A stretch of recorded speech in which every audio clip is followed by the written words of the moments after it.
tour de chauffe. Nos chroniqueurs se déboutonnent sur le vif.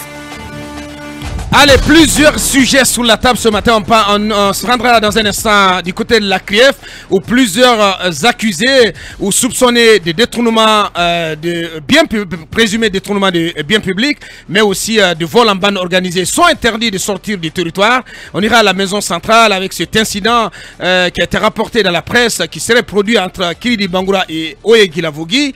On s'intéressera au médiateur de la CEDEAO, parce que plus l'ombre de médiateur de la CEDEAO en Guinée s'intéressa aussi à cette saisie record de 3 tonnes de drogue sur un navire battant pavillon léonais. On parla également de la SMB qui vient de décider de fermer son principal site minier du côté de Ouda-Santou, c'est dans la région de Bouquet, précisément à Télémélé.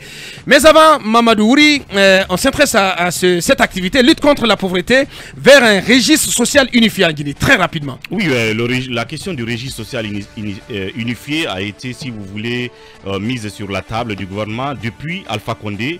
L'idée consiste justement à mettre en place une sorte de base de données unique où l'on va répertorier, si vous voulez, tous ceux qui vivent dans une situation de précarité, de pauvreté en République de Guinée.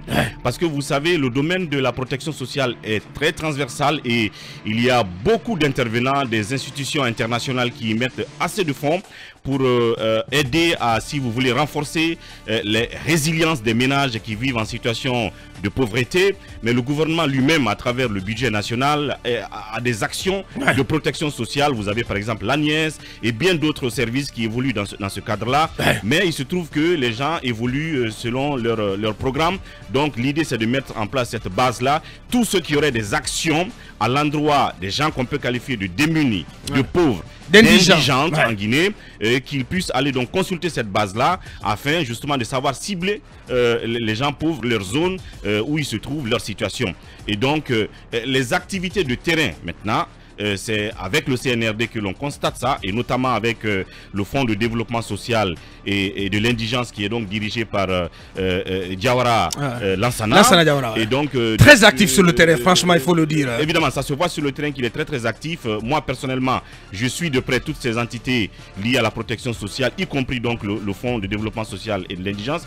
Diawara a donc enclenché un processus de sensibilisation, parce qu'avant la mise en place du registre lui-même, il y a la phase de sensibilisation qui consiste à aller sur le terrain, à rencontrer les administrateurs territoriaux pour leur expliquer le bien fondé de cette action-là, comment est-ce qu'elle va se dérouler sur le terrain.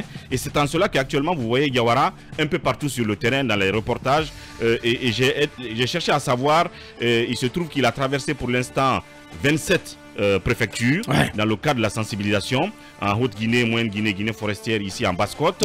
Et donc après cette phase de sensibilisation suivra le ciblage, le processus de ciblage qui consistera ciblage des ménages. Des ménages qui défavorisés. Oui, qui consistera à envoyer les enquêteurs sur le terrain pour savoir qui, par exemple, chez Mohamed Kaba dans son petit village là-bas, qui exactement qui est pauvre en réalité. Et donc il y a les critères de pauvreté qui vont être vus et en cela les gens seront enregistrés dans les bases de données.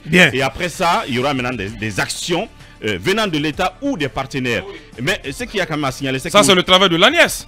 Non, pas du tout. Oui, si, on a pris toutes les prérogatives de l'ANIES. C'est en cela que si tu m'écoutes, pas de polémique possible. Si tu m'écoutais, et moi je veux comprendre le budget de tous ces déplacements à l'intérieur. Si tu m'écoutais justement, je venais à ce niveau-là.